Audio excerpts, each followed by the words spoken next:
الله الله الله الله الله الله الله الله متقبلا وارزقنا رزقا حلالا كثيرا واسعا يا ارحم الراحمين. اللهم إنا قد استودعناك بما علمتناه فارده إلينا عند حاجتنا إليه ولا تنسنا يا رب العالمين. اللهم أخرجنا من ظلمات الجهل وأكرمنا بنور العلم وأحسن أخلاقنا بنور الحلم. وصلى الله على سيدنا محمد وعلى آله وصحبه وبارك وسلم. أما بعد. Alhamdulillah, bersyukur kita kepada Allah Subhanahu wa taala kerana taufik dan hidayahnya dapat sama-sama kita menunaikan salat maghrib secara berjemaah. Insya-Allah kita sambung kembali kuliah kita pada malam ini. Sebelum itu kita mulakan dahulu dengan bacaan Al-Asmaul Husna untuk kita mendapat keberkatan daripada nama-nama Allah Subhanahu wa taala insya-Allah. Qala Rasulullah sallallahu alaihi wasallam, inna lillahi 99 asman man ahsaha dakhala jannah. Sabda Rasulullah sallallahu alaihi wasallam, sesungguhnya bagi Allah Subhanahu wa taala itu ada 99 nama. Man ahsaha dakhala jannah, barang siapa yang membilangnya dimasukkan ke dalam syurga Allah Subhanahu wa taala insya-Allah. Amin.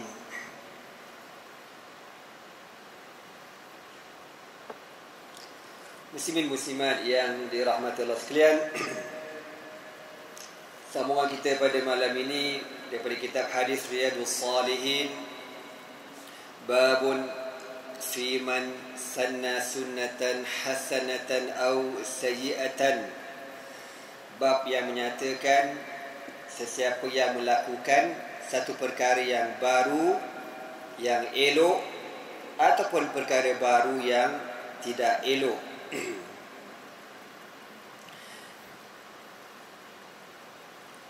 Hadis yang pertama, an Abi Amr Jarir bin Abdullah radhiyallahu taala anhu. Kalau tak silap ana, Sayyiduna Jarir bin Abdullah ini yang Nabi beri gelaran Yusuf hadhil ummah, Yusuf umat Nabi Muhammad sallallahu alaihi wasallam. Sebab orangnya handsome, tinggi lampai orangnya. An Abi Amr Jarir bin Abdullah radhiyallahu ta'ala anhu qala kunna fi sadr an-nahari 'inda Rasulillah sallallahu alaihi wasallam faja'ahu qaumun uratun mujtabi an-nimari aw al-'aba'i متقلد السيوف عامتهم من مضر بل كلهم من مضر فتمعر وجه رسول الله صلى الله عليه وسلم لما رأى بهم من الفاقة. Hadis ini panjang lagi, jadi saya terjemahkan dulu. Daripada Abu Amr Jarir bin Abdullah radhiyallahu ta'ala anhu, beliau berkata, kunna fi sadri nahari, satu hari kami pada waktu siang bersama Rasulullah sallallahu alaihi wasallam. Tengah-tengah duduk dengan Nabi dalam Masjid Nabawi ini pada satu waktu di siang hari, tiba-tiba faja'ahu qaumun urad, datang satu kumpulan manusia urad. Urad ni kita dalam bahasa Arab dengan makna bogel, telanjang. Tapi bukanlah makna bogel telanjang di sini ya. Tapi maknanya orang ni pakaian diorang koyak gabak, orang miskin, fakir. Mujtabin nimari ayalbisuna akisatan wa aswaba min as-suf. Mereka memakai pakaian yang diperbuat daripada akyas, jamak kepada kis. Kis ni bukan cium tuan-tuan. Kis ni dalam bahasa dengan mana kalau guni tu, tu kain guni itu dipanggil kis, ataupun plastik dipanggil kis kan. nak bungkus sebagai kias jamak dia. Jadi diorang ni punya pakaian diperbuat daripada kain guni yang biasa orang buat, letak gandum, letak tamar, letak barang-barang. Itu diorang punya baju diorang. Punya miskin, fakirnya diorang ni, baju daripada kain guni. Akiyasatan wa athwaba min as-suf, kalau kata Syekh Ali Muhammad Ali As-Sabuni, daripada bulu baju mereka ni. La takadu tastaru ajsadahum, baju yang diorang pakai ni tak sempurna. Mana koyak sana, koyak sini, tinggi, orang kata panjang separuh, pendek sebelah, begitulah. Tak sempurna baju diorang. Al-Imam An-Nawawi kata dekat sini, wahya kisa'un min sufin mukhattat, iaitulah pakaian yang diperbuat daripada bulu-bulu yang dijahit. Wa makna mujtabiha ay labisiha qad kharaquha fi ru'usihim.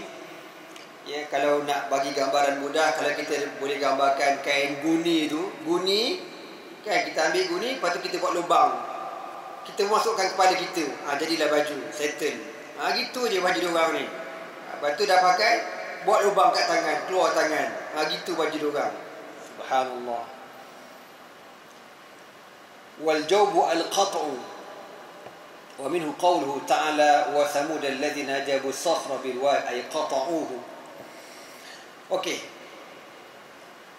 Awil aba, ataupun seakan-akan yang dia pakai itu sekali tengok macam pakai jubah, tapi bukan jubah, ya, kain kasar daripada bulu. Mutaqallidis suyuf, dalam keadaan mereka ni, hal keadaan mereka membawa pedang. Amatuhum min Mudar, kebanyakan mereka daripada kabilah Mudar. Bal kulluhum min Mudar, bahkan kesemua mereka daripada kabilah Mudar. Fatama'ara wajhu Rasulillah sallallahu alaihi wasallam lima ra'a bihi min al-faqah. Nabi bila tengok diorang ni masuk dalam masjid, dalam begitu gaya keadaannya, miskin, fakir, baju koyak rabak, compang camping, selebek, selekeh, berubah muka Nabi, berkerut muka Nabi, sebab teruk sangat. Mana miskin, apa diorang ni, baju compang camping. Faqah ni al-faqr, fakir, sangat-sangat fakir. Fadakhala summa kharaj, Nabi nampak diorang masuk masjid, Nabi pun masuk dalam bilik Nabi. Tak lama kemudian Nabi keluar. Fa'amara Bilalan fa'adhan wa aqama fasalla. Kemudian Nabi SAW panggil Bilal, lalu Bilal azan dan iqamah, sembahyang. Summa khatab, habis sembahyang, mungkin sembahyang zuhur, Nabi SAW berucap. Apa kata Nabi? Faqal, ya ayuhan nas, ittaqu rabbakum alladhi khalaqakum min nafsin wahidatin. Wahai manusia, takutlah kamu kepada Tuhan kamu yang menjadikan kamu daripada diri yang satu, iaitu daripada Nabi Adam alaihi salatu wassalam. Nabi baca ayat panjang ni sampai kepada firman Allah, innallaha kana alaikum raqiba. Sesungguhnya Allah Ta'ala terhadap kamu maha memerhatikan. Wal ayatul ukhra allati fi akhir al-hashr. Kemudian Nabi pun sambung lagi dengan Nabi membaca sepotong ayat daripada suratul Hasyri. Allah berfirman, ya ayyuhallazina amanu taqullah wal tanzur nafsun ma qaddamat lighad. Wahai manusia, wahai orang-orang beriman, takutlah kamu kepada Allah dan lihatlah diri kita ni, manusia ni, kau kena tengok ma qaddamat lighadin, apakah amalan yang kau sediakan pada esok. Mana bila kita nak mati besok, amalan kita cukup ke tidak, ya, persediaan kita macam mana nak berhadapan dengan Allah. Maka Nabi kata, tasaddaqa rajulun min dinarihi. Syekh Sabuni kata kat sini, khabarun yurad bihi al-amr. Ini dalam bahasa Arab, ayat ni dipanggil ayat khabariyah. Tapi makna dia al-amr, maknanya fi'lu amrin, ay falyatasaddaq rajulun, mestilah ada di kalangan kamu yang bersedekah.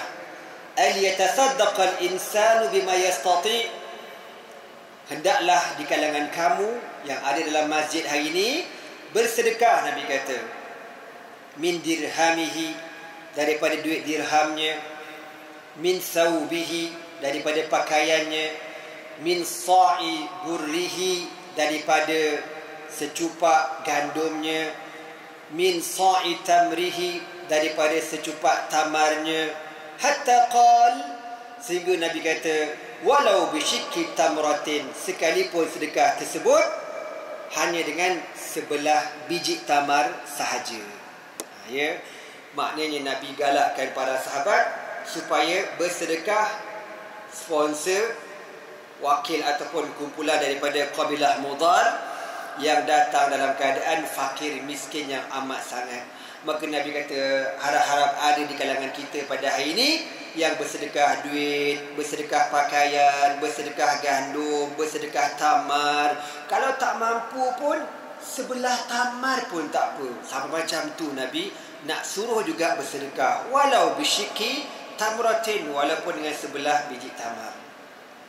Bukan biji tu tuan-tuan, biji kau nak sedekah buat apa? Mana sebiji tu ada lagi lah, boleh makan lagi sebelah. Faja'a rajulun minal ansari bisurratin kadat kafuhu ta'jizu anha. Maka datang seorang lelaki di kalangan al-ansar, dibawa surrah. Dia kata dekat sini, kalau ikut surah tu ni, satu bungkus, ya, satu bungkusan yang dipenuhi dengan duit dirham. Kadat kafu ta'jizu anha, mana dia bawa sebungkus duit dirham, dah siap bungkus, tapi banyak duit tu sampai tangan dia tu, orang kata kalau silap pegang boleh jatuh duit tu, banyak dibawa. Walaupun sebungkus tapi penuh. Orang kata terkeluar-keluar duit dirham tu, banyak dibawa. Gitu. Kadat kafu ta'jizu anha, mana berat, banyak duit tu. Bal qad ajazat, kata perawi Jarir bin Abdullah, bahkan aku tengok tangan dia tu macam hampir-hampir tak larat nak bawa. Beratnya benda tu, banyaknya duit dia bawa tu. Summa tataba'an nasu hatta ra'aitu kaumain min ta'amin wa thiyabin. Bila orang ni, Al-Ansar ni, dia mulakan derma dengan banyak, sahabat-sahabat pun pakat derma berlaku. Balik rumah masing-masing, bawa, yang ni bawa baju, yang ni bawa duit, yang ni bawa tamar, yang ni bawa gandum, bawa, longgok di dalam masjid Rasulullah sallallahu alaihi wasallam. Hatta ra'aitu kaumain min ta'amin wa thiyabin. Sehingga Jarir bin Abdullah Al-Bajali kata apa? Aku nampak ada dua longgokan min ta'amin wa thiyabin. Satu longgokan makanan, satu longgokan pakaian. Mana orang bagi. Jadi tuan-tuan, zaman Nabi ni antara benda yang mahal ialah pakaian. Kain ni tuan-tuan, zaman dulu susah, ya amat sangat susah, benda mahal kain ni. Sekarang je kain ni, ya Allah, bersepah-sepah kita kain kat rumah tu kan, dalam lemari, ya Allah, kadang entahlah, tak buat apa pun, dah bertahun-tahun tak pakai. Tu, jangan main. Summa latus'alunna yawma idzin 'anil na'im, kena soal kita besok. Zaman Nabi dulu, orang ada baju 2 helai. Seorang kalau ada baju 2 helai tu kira orang kaya lah tu. Kalau ada 3 helai, lagi kaya. Kalau ada seorang tu baju 10 helai, jekyll tu. Gitulah ibarat kata ni. Memang kaya. Susah, benda mahal. Jadi, kan ada sahabat yang Nabi tengok dia lepas semayang dia terus keluar, lepas semayang dia keluar. Nabi kata, kenapa kau ni aku tengok lepas semayang terus keluar, lepas semayang terus keluar? Dia kata, ya Rasulullah, baju yang aku pakai ni aku berkongsi dengan isteri aku. Kalau aku pergi semayang aku pakai baju, bini aku tak ada baju kat rumah. Allahu Akbar. Mana bini dia nak semayang tak ada baju, dia terpaksa balik, bagi pula baju tu bini tu pakai. sampai macam tu ya di zaman Rasulullah sallallahu alaihi wasallam. Hatta ra'aitu qaumain min ta'amin wa thiyabin, kata Jarir bin Abdullah, sehingga aku melihat ada dua longgokan makanan dan pakaian. Hatta ra'aitu wajha Rasulullah sallallahu alaihi wasallam yatahallalu ka'annahu muzhabatun. Lalu aku tengok muka Nabi. Nabi boleh tengok ramai para sahabat sponsor, sedekah, tabarruk, yang bagi sumbangan. Yatahallal wajhu. Nabi seronok. Ya Nabi, orang panggil apa lah? Muka Nabi ni nampak happy, seakan-akan muzhabah. Seakan-akan muka Nabi ni macam warna keemasan. Ya? Mana bersinar muka Nabi tu, seronok sampai macam gitu. Nampak bersinar seronoknya wajah Rasulullah sallallahu alaihi wasallam. Faqala Rasulullah sallallahu alaihi wasallam, maka Nabi pun kata, man sanna fil islami sunnatan hasanatan falahu ajruha. Ni dia panggil sabab urudil hadis. Kenapa Nabi sebut hadis ni? Ada sebab dia. Kenapa Nabi sebut? Sebab orang fakir miskin datang ke Madinah, tak ada apa-apa. Lalu Nabi minta sahabat sponsor. Maka sahabat yang mula-mula tu, yang Al-Ansar tu, yang bawa kan 2 tapak tangan duit dirham ni, dia yang mula-mula bersedekah. Maka Nabi kata apa? Man sanna fil islami sunnatan hasanatan. Barang siapa yang melakukan satu perkara yang baru fil islami, dalam Islam, yang benda itu sunnatan hasanah, perkara ataupun sunnah yang baik, ikutan yang baik, falahu ajruha, baginya pahalanya. Mana dia dapat pahala? Wa ajru man amila biha min ba'dihi, dan pahala orang yang buat lepas pada tu. Kan bila sahabat ni start bagi derma, orang yang kata, ish, dia bagi, orang lain pun follow, bagi. Dia yang mula-mula, dia dapat pahala dan dia dapat share semua pahala orang-orang ni. Semua pahala dia dapat belaka. Wa ajru man amila min ba'dihi, dan pahala orang-orang yang melakukan perkara itu lepas daripada ini, lepas pada dia ni, orang buat teruskan benda ni, min ghairi ayanqusa min ujurihim syai'un, tanpa sedikit pun ada kekurangan pahala mereka, pahala orang-orang yang infak tu. Contohlah, kan, sahabat ni bagi satu duit tadi, dia bagi, orang lain bawa duit juga, bawa baju, bawa makanan. Sahabat ni, contohlah kita bahasa mudah, pahala penuh 100, dia dapat 100. Lepas tu setiap orang ni, dia dapat juga pahala tu 100. Dan setiap orang ni tak kurang sikit pun pahala mereka. Tetap 100 pahala mereka, tak sikit pun kurang. Itu nak khabarnya Allah yang maha kaya. Jadi pahala ni kita jangan pening kepala. Jangan kata, habislah pahala aku, tak cilah macam tu. Dia ambil elengan Allah tu bank apa? Ada morality apa benda. Tak, Allah ni ialah maha pemurah, maha kaya kan. Jadi Nabi kata, orang yang mula-mula start dapat pahala, dan dia akan dapat pahala orang yang ikut kebaikan dia, dan orang yang buat kebaikan tu pula tak kurang sikit pun pahala mereka. Sebaliknya Nabi kata apa? Wa man sanna fil islami sunnatan sayyi'atan, dan barang siapa yang melakukan dalam Islam satu sunnah yang tak elok, benda maksiat, benda berdosa, benda kemungkaran, dia start buat, kana alaihi wisruha, di atasnya pahala, di atasnya dosanya, dia akan dapat dosa maksiat tersebut. Wa wizru man amila biha min ba'dihi min ghairi ayanqusa min awzarihim syai'un, dan dia akan dapat dosa orang-orang yang buat dosa-dosa ini sikit pun tak kurang. Macam tadi, sebiji. Yang tadi tu, orang tu dapat pahala banyak sebab dia mulakan kebaikan. Yang ni pula, dia akan dapat dosa yang berpanjangan sehingga hari kiamat. Na'udzubillah min zalik. Ya, sebab tu jangan kita ni insya-Allah takut. Insya-Allah. Sesiapa sahaja, jangan kita ni buat benda maksiat Lepas tu dia ajar pula orang, dia ajar benda tu. Mengajar ilmu bagus tak? Ilmu apa? Ilmu sihir. Baik kau. Kan? Panjang cerita nanti kan. Ataupun benda-benda yang tak senonoh. Dia buat karaoke, dia buat kelab malam, dia buat tempat-tempat maksiat. Orang pun pergi tempat maksiat tu, kau dapat share. Yang bagi lesen kilang arak dekat Syah Alam ni, berapa tahun dah kilang arak tu tuan-tuan? Berapa tahun dah kilang arak tu? Berpuluh tahun. Yang bagi lesen, dia akan tanggung dosa sampai hari kiamat. Na'udzubillah min zalik. Na'udzubillah min zalik. Jangan main-main. Orang tu mungkin dia pun tak tahu dia dah mati, wallahu a'lam. Tapi Nabi kata apa? Wa man sanna sunnatan sayyi'atan fa alaihi wizruha. Dia akan tanggung dosa tu. Wa wizru man 'amila biha.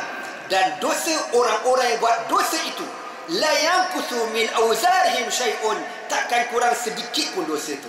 Macam orang-orang yang bagi lesen-lesen arak, bagi lesen-lesen yang bagi tu, siapa yang bagi tu? Yang ada kuasa yang bagi lesen, tanggung dosa. Kau tanggung dosa sampai hari kiamat. Na'udzubillah min zalik. Sebaliknya, orang yang wakafkan tanah, hamba Allah ni wakafkan tanah, diharap satu hari nanti kat tanah ni lah akan dibuat surau. Meninggal dia tuan-tuan, orang pun buat surau. Subhanallah. Orang sembahyang, dia dapat share pahala, tak kurang sampai hari kiamat. Untung orang macam ni. Baru ni anak pergi dekat Kepala Batas kat Penang. Pergilah sembahyang satu masjid. Masjid tu besar lah, cantik lah masjid baru. Dia kata, Ustaz, masjid ni dah renovation. Asalnya masjid lama Ustaz, dah 100 tahun. 100 tahun? Masya Allah, ya. Dia pun tunjuklah gambar masjid lama tu. Memang lama sungguh, Syekh. Tanah siapa? Tanah orang ni lah. Hamba Allah ni diwakafkan. Ya Allah, besarnya pahala. Orang tu masa diwakafkan tu, dia pun tak tahu tuan-tuan. Yang dia tahu dia buat kerana Allah. Aku serah pada Allah. Untunglah orang ni duduk dalam alam barzah, tenang, seronok, gembira, pahala tak habis. Bayangkan orang datang sembahyang, orang berwudu, orang sujud, orang baca Quran. Begitu juga wakafkan tanah untuk buat ma'had, kan, belajar agama, belajar, melahirkan orang-orang alim, belajar, lahir orang alim tak mengajar. Allahu Akbar. Pahala panjang, untung. Tapi berapa ramai orang nampak benda macam tu kan? Yang nampak lah, yang tak nampak lah. Yang tak nampak, dia susah nak wakaf-wakaf tanah untuk benda-benda kebajikan. Dia fikir. Dah tu mati. Dia dah mati, dia kata apa? Ya laitani qaddamtu li hayati. Ya Allah, kalaulah masa aku hidup dulu, aku buat sekian kebaikan. Tak payah. Masih hidup kau tak nak buat, dah mati bawa kena tergih-gih. Tak payah. Jadi kita nak buat kebaikan, time kita tengah sihat, tengah hidup. Nabi kata apa? Anta saddaqa wa anta sahihun syahihun takhshal faqra wa ta'mul ghina. Hendaklah kau bersedekah. Sedekah yang paling bagus apa Nabi kata? Kau sedekah dalam keadaan anta sahih, masa kau sihat. Bersedekah pahala besar bila time kita sihat. Satu, besar pahala. Syahih, kedekut. Kita ni ada duit, nak keluar rasa aduh sayangnya lari bajet aku. Kau bagi juga. Walaupun nak keluarkan itu demam tuan-tuan, demam, kopi terus.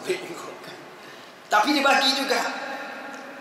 Anta saddaqa wa anta sahih syahih takhshal faqra. Dan masa dia bagi tu, dia kata aduh habislah aku, miskinlah aku, fakirlah aku, wa ta'mul ghina. Dan dia berangan-angan nak jadi kaya. Duit aku ni lagi 100, cecah 10,000, sikit lagi, ada pula tak ada. Aduh fikir. Tapi dia bagi juga. Maka dia kata besar pahala kau. Sebab tu Nabi sebut 4 sifat tadi. Sahih, syahih, tahsyal faqra wa ta'mul ghina. Tak sama sedekah dalam 4 keadaan dengan orang yang kaya. Kan? Dia sedekah tu dalam keadaan ataupun dia sedekah time dia sakit. Tak sama. Kita baru dah sakit baru terhegeh-hegeh nak sedekah, dapat juga pahala, bukan tak dapat. Tapi takkan sama dengan sedekah orang yang sihat. Sebab apa? Orang sakit bila dia bersedekah mesti ada something kan. Kenapa dia sedekah? Yelah, aku dah sakit gini, ubat macam-macam makan, tak mau jalan, pergi cek doktor, doktor kata tak ada harapan. Dalam ustaz kata sedekah je, kod-kod sedekah ni boleh sembuhkan, ambil kau. Jadi dia sedekah tu untuk apa? Untuk menyembuhkan penyakit dia. Tapi dapat juga pahala, okey lah. Daripada langsung tak bersedekah. Nabi pun kata, dawu mardakum bisadaqah, ubatilah penyakit kamu dengan bersedekah. Jadi tak sama bersedekah ketika senang, ketika sihat, ketika sakit, tak sama. Ataupun macam Nabi kata tadi, dia bersedekah kerana dia rasa kedekut sangat, dia sayang sangat, tapi dia bagi juga. Beza orang kaya. Berapa nak? 10,000. Saya cek. Oh, saya cek. Bukan cek tendang lah. Bagi. Berapa nak? Bagi je. Duit masyuk. Contohlah kan. Tak sama Nabi kata. Okey tuan-tuan.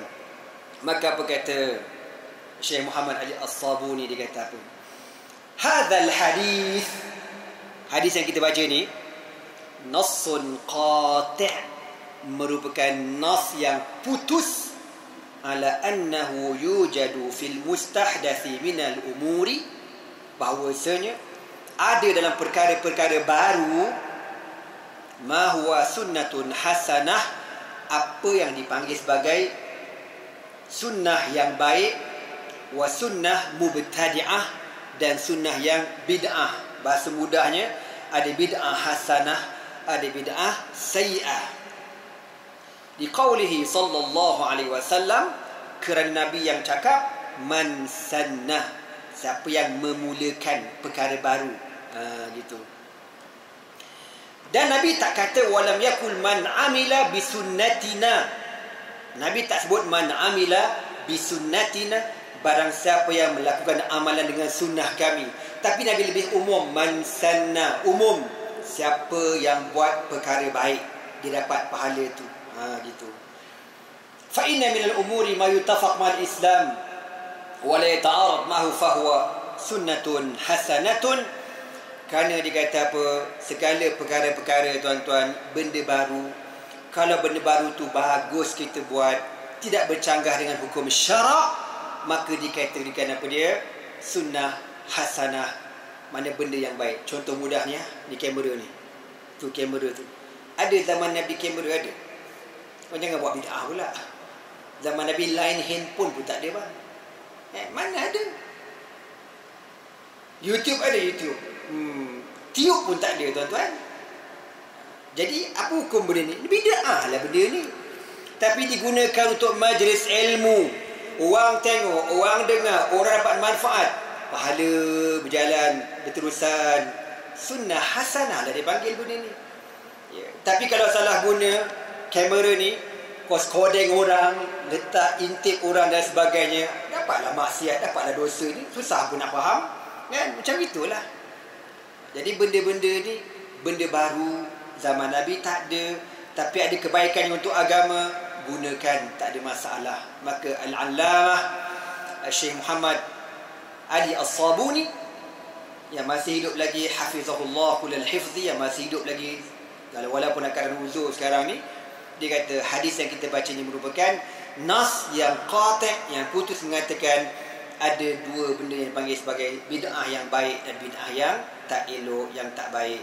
Jadi tak betul orang kata bid'ah semua sesat belaka, itu orang tak mengaji, orang tak belajar panggil.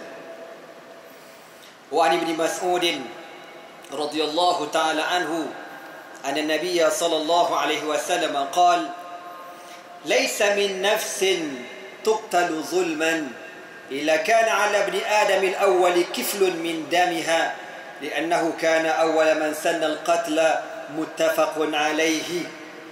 Daripada Abdullah bin Mas'ud radhiyallahu taala anhu, Rasulullah sallallahu alaihi wasallam bersabda, laisa min nafsin tuqtal zulman, tidak ada satu diri manusia pun yang dibunuh dengan secara zalim.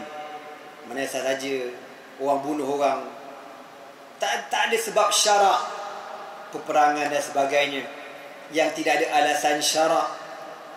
illa kana ala ibni Adam al-awwali kiflun min damiha, kecuali ke atas anak Nabi Adam yang pertama, kiflun ay nasib, dia ada share pada dosa pembunuhan tersebut. Siapa dia ni? Qabil, anak Nabi Adam, lelaki yang pertama. Kenapa? Li'annahu kana awwala man sanna al-qatla, kerana dialah orang yang mula-mula membunuh manusia di atas muka bumi Allah Subhanahu wa taala. Nak tengok tu. Kan? Cerita Qabil dan Habil yang tuan-tuan sedia maklum, Allah Taala sebut dalam Al-Quran, watlu alaihim naba'a ibnai adama bil haqq idh qarraba qurbanan fatuqbila min ahadihima wa lam yutaqabbal min al-akhar qala la aqtulannaka qala innama yataqabbalu Allahu minal muttaqin. Allah kata, wahai Muhammad, ceritakan pada orang kisah naba'a ibnai Adam, kisah dua orang anak Adam, Qabil dan Habil. Iz qarraba qurbanan, ketika dua beradik ini memberikan korban, fatuqbila min ahadihima, lalu diterima korban salah seorang daripada dua beradik, walam yutaqabbal min al-akhar, tapi tak diterima korban daripada seorang lagi. Bila tak diterima korban si Qabil mengamuk dia. Ceritanya bila mana syariat zaman dulu nak kahwin dengan adik-beradik ni, Qabil ada kembar dia, Habil ada kembar dia. Tapi kembar Qabil ni lawa lah. Satu kembar sama dengan Qabil pun handsome. Setengah ulama tafsir kata cantik dua kembar, Qabil dengan pasangan ini, iklimah ni cantik belaka. Sebab apa? Sebab kedua-dua ni prosesnya di syurga. Sebab tu keluar handsome. Yang Habil ni biasa-biasa je, adalah macam jauh-jauh sikit. Allah, bukan nak kata jauh tak handsome, kecil hati pula jauh geram. Biasa-biasa je. Habil tak kisah. Kat Habil kahwin dengan siapa pun Habil tak kisah. Tapi Allah Ta'ala suruh Habil kahwin dengan adik Qabil, Qabil kahwin dengan adik Habil. Qabil tak setujulah. No way man, tak boleh. Ana ahqqu biha, aku berhak kahwin dengan adik aku. Jadi Nabi Adam kata, okey, jangan gaduh. Allah kata kalau nak settle, korang kena bagi korban. Korban ni maknanya apa? Qarraba, mendekatkan diri dengan Allah. Siapa punya korban yang diterima, dia berhak kahwin dengan adik Qabil. Maka si Habil ni tuan-tuan, dia ni kerja apa? Membela kambing. Dipilih kambing yang paling lawa, yang paling cantik, yang paling sehat, yang paling gebu, yang paling gemuk gedempul. Dia ambil kambing, dia letak dekat tempat yang akan dilakukan korban tersebut. Paling dia sayang, harta yang paling dia sayang, dia letak kat situ. Abang dia pula si Qabil ni bertani. Dia kata, nak pau aku dah tu. Orang bertucuk tanam payah-payah, senang-senang nak pau. Lalu dia ambil apa tuan-tuan? Dia bagi apa? Ketum kau tahu? Contohlah kan. Dia ambil sayur tak apa-apa lah. Apa benda aku tak tahu. Kangkung lah, ketum benda dia. Maka Allah kata apa? Fatuqbila min ahadihima walam yutaqabbal min al-akhar. Turun api daripada langit menyambar korban Habil. Dia sambar. Bila sambar maknanya apa? Habil lebih berhak berkahwin dengan adik Qabil. Mengamuklah orang tua tu. Qala la aqtulannaka, aku bunuh kau. Dia kata kat adik dia, aku bunuh kau. Pandai pula menyebut tu. Padahal zaman tu tak pernah berlaku kes pembunuhan. Pandai pula disebut, aku bunuh kau. Dia pun tak tahu bunuh tu datang apa apa kata si Habil? Qala innama yataqabbalu Allah minal muttaqin. Bang, Allah Ta'ala terima korban ini daripada orang yang bertakwa. La in basatta ilayya yadaka litaqtulani ma ana bibasitin yadiya ilayka liaqtulaka inni akhafu Allah rabbal alamin. Si Habil kata, bang, kalau abang nak bunuh saya, abang bunuhlah. Tapi saya takkan gunakan tangan saya untuk bunuh abang. Saya takut pada Allah Ta'ala. Mana saya takkan lawan. Abang buatlah, saya takkan lawan. Ulama tafsir kata antara dua beradik ni, Qabil dan Habil, Habil lagi sado, lagi kuat. Sebab apa? Sebab dia boleh kambing tuan-tuan. Dia minum susu kambing, fresh. Badan pun sado, angkat kambing, tough. Qabil apa barang? Ketum. Paling power pun makan bayam, Popeye. Itulah dia. Tapi dia kata apa? Aku takkan, kalau abang nak buat, abang buatlah. Saya takkan lawan abang. Adik itu kata. Lalu Allah Ta'ala kata pada dalam Al-Quran, فَطَوَّعَتْ لَهُ نَفْسُهُ قَتْلَ أَخِيهِ فَقَتَلَهُ فَأَصْبَحَ مِنَ الْخَاسِرِينَ. Lalu Qabil ni mengikuti hawa nafsunya, lalu dia bunuh adik dia. Maka jadilah Qabil di kalangan orang yang rugi. Masa dia nak bunuh Habil, dia pun tak tahu nak bunuh macam mana. Dia pergi dekat Habil, tuan-tuan, dia pulas tangan Habil, pulas. Kok boleh mati. Dia kata benda pula ni, urut. Lantak kau urut lah, urut. Sedaplah pula ni, lenguh. Tak mati pun. Dia pun pergi, dah merah dah. Sikit-sikit dia pun pulas kepala Habil, tak mati pun tak mati. Dalam setan kata, "Mas ni aku ajar." Ambil batu hempuk. Dia hempuk kepala Habil. Matilah Habil. Dan apabila Habil mati, apa kata Nabi? Setiap pembunuhan yang berlaku di atas muka bumi, Qabil akan dapat share. Sebab tu tuan-tuan, jangan buat maksiat. Bila kita buat maksiat, siapa yang buat jadi follower, kita dapat share sekali. Na'udzubillah min dzalik. Wallahu a'lam. Aqulu qawli hadza wa astaghfirullah li wa lakum. Wassalamu alaikum warahmatullahi ta'ala wabarakatuh. Subhanakallah bihamdika asyhadu an la ilaha illa anta astaghfiruka wa atubu ilaih. Bismillahirrahmanirrahim. Wal 'asr innal insana lafi khusrin ila allazina amanu wa 'amilus salihat wa tawassaw bil haqqi wa tawassaw bis sabr. Allahumma innaka 'afuwun karimun jawadun halim tuhibbul 'afwa fa'fu 'anna ya karim. Wallahu subhanahu wa ta'ala a'lam bis-shawab.